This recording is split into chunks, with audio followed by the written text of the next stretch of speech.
Ladies and gentlemen, welcome to the Encouraging Vessel. This is the Encourager. I'm here with you today, and I'm going to be reading from the book of Exodus.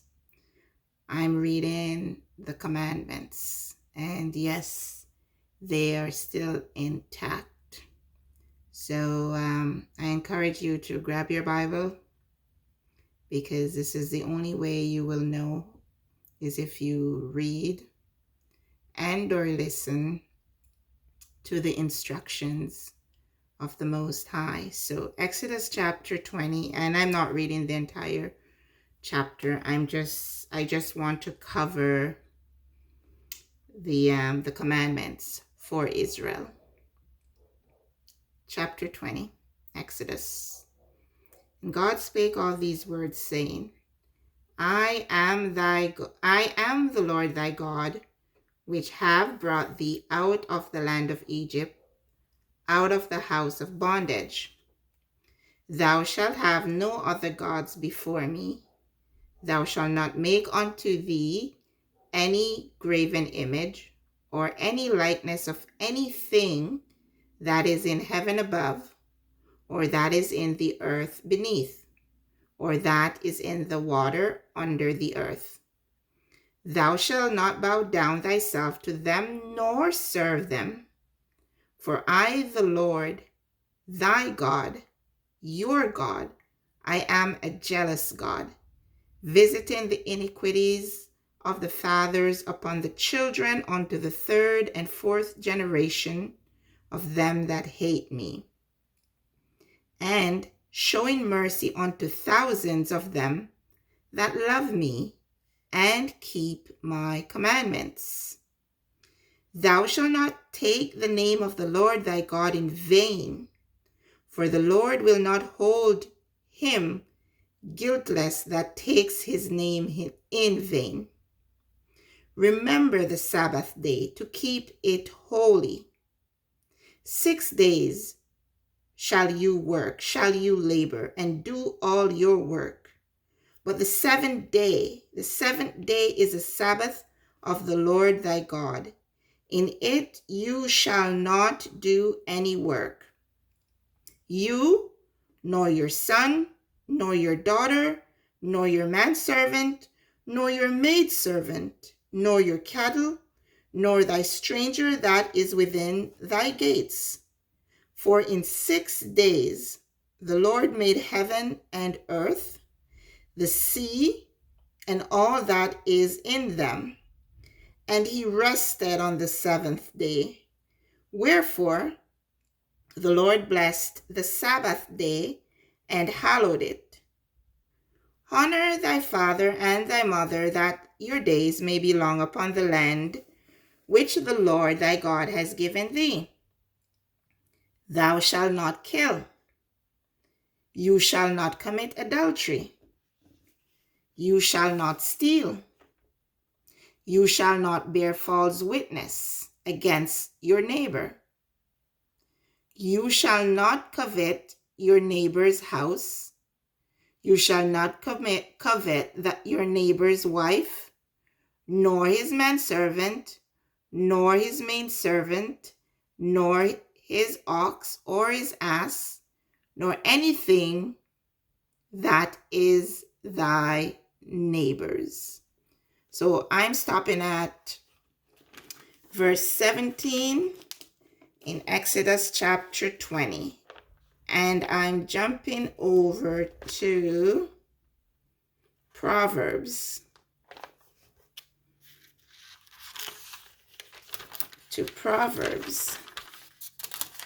I'm in Proverbs chapter 1.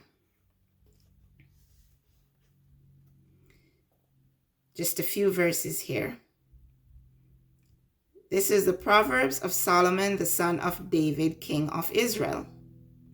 To know wisdom and instruction, to perceive the words of understanding, to receive the instruction of wisdom, justice and judgment and equity, to give subtly to the simple, To the young man knowledge and discretion. A wise man will hear and will increase learning, and a man of understanding shall attain unto wise counsels. To understand a proverb and the interpretation, the words of the wise and their dark sayings. The fear of the Lord is the beginning of wisdom. The fear of the Lord is the beginning of knowledge, but fools despise wisdom and instruction.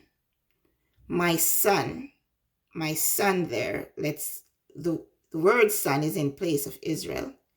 Hear the instruction of your father, and forsake not the law of your mother, for they shall be an ornament of grace upon thy head and chains about thy neck. That was verse 9. And I'm quickly jumping over to chapter 2,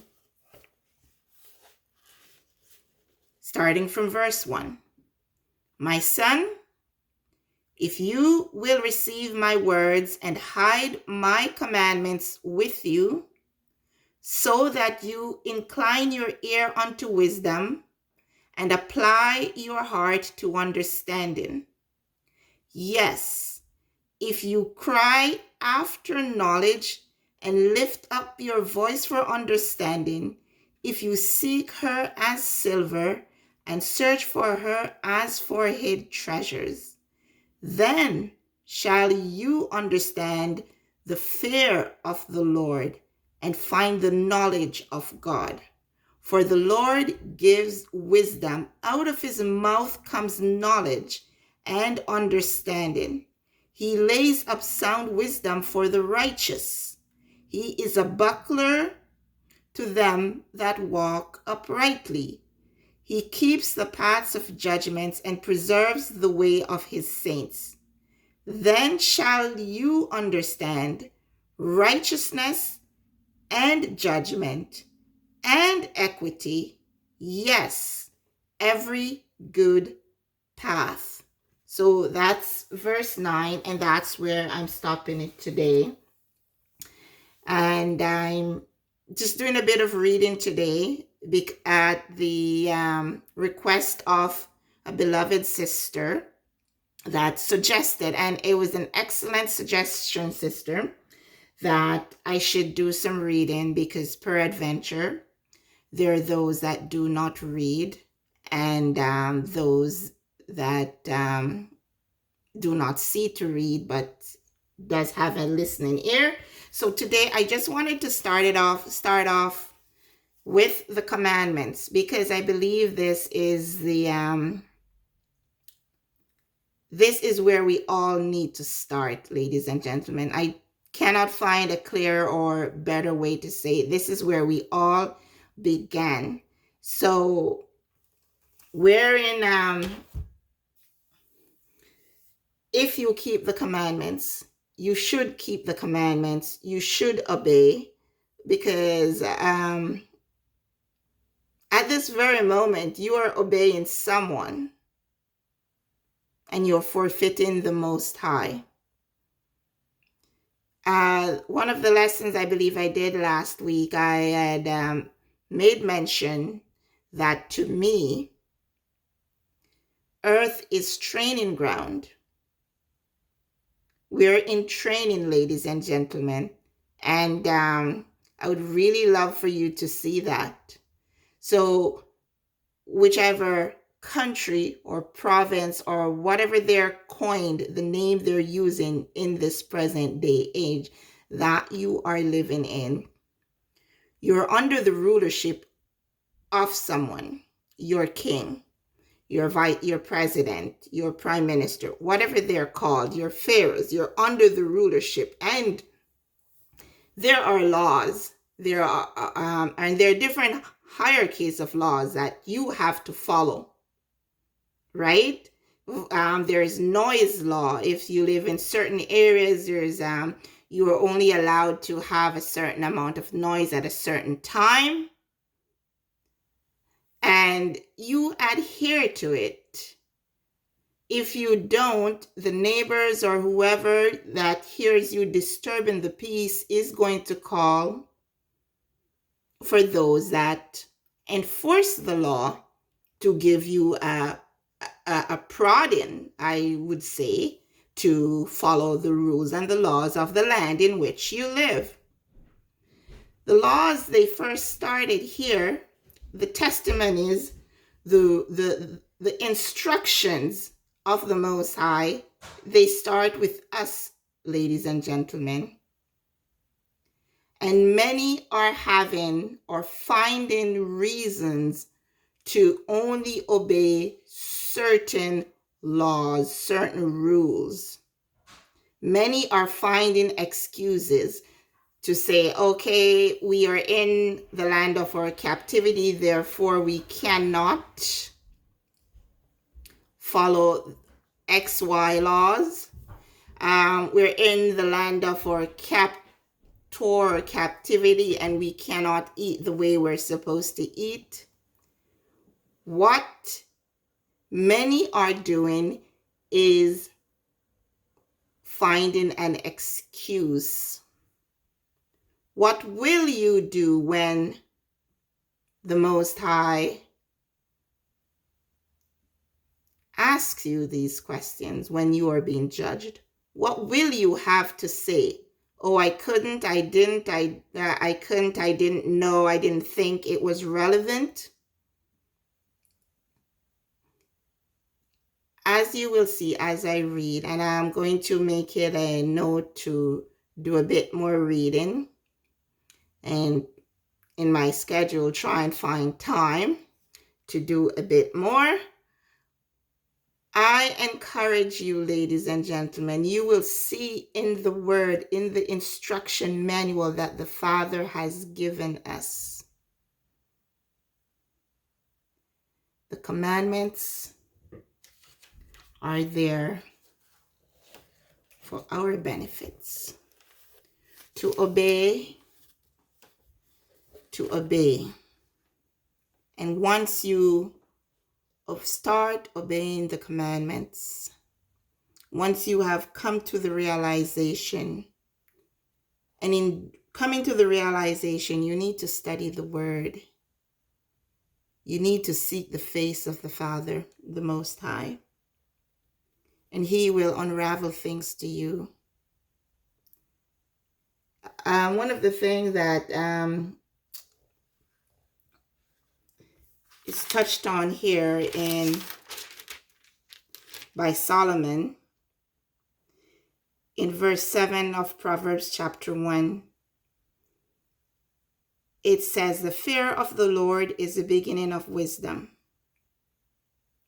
And many are not fearing God. Many of you are not, you don't fear Him because you are looking at Him on your level. Because if you feared Him, you wouldn't have to think, oh, I can't do this, I won't do this.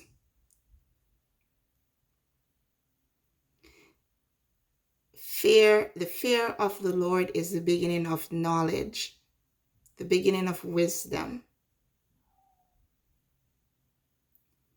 And I believe this factor is missing in so many lives today, because if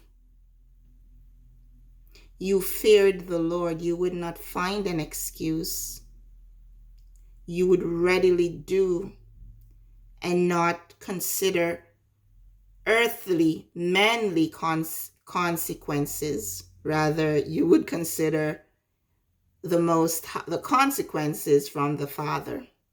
That will befall mankind when they do not listen, when they do not obey. So I encourage you today, ladies, the commandments and numerous scriptures. When I say numerous scriptures in here, that points out to you to follow the commandments. And it tells you the benefit of doing so. And also, if you don't, the detriment of not. Now is the time, ladies and gentlemen. Now is the time. Now is the absolute time. And I'll park it here for now, and I'll come back with another video. But I trust that these words reach you and you listened intently to every word that was read. And where you will note where it says thee and ye, I used English words. Thee is you. Man in this case is referring to mankind. So I do encourage you, ladies, today is the day. Follow the commandments to the T. And I'm absolutely sure, 100% sure, you will notice differences in your life. Again, I'm a living testimony, sitting here under the authority of King Jesus, Jesus Christ of Nazareth, the Most High, the first and the last, the Spirit of truth, the one who sits at the right hand of power, the one that was, the one that is returning. I speak the truth and I lie not. The commandments are intact. Blessed are those who keep them. You will see the benefits. You will experience everything that the Father says. Sometimes words fail me to really explain it to you, because some of the things that I speak on is, well, not some, pretty much everything I speak on is based from my own experience with the Most High. He opens doors. He gives you the confidence and the courage. You will not be afraid. You will walk like a king. You will walk like a queen, because he guides you. He's told me, he gives his angels charge over me, over my household. And all these benefits are there for you, ladies and gentlemen. But you have to be in tune. Again, this is the encourager from the encouraging vessel. And I hope you got something from this word today. Don't forget to share, like, and subscribe. Be blessed.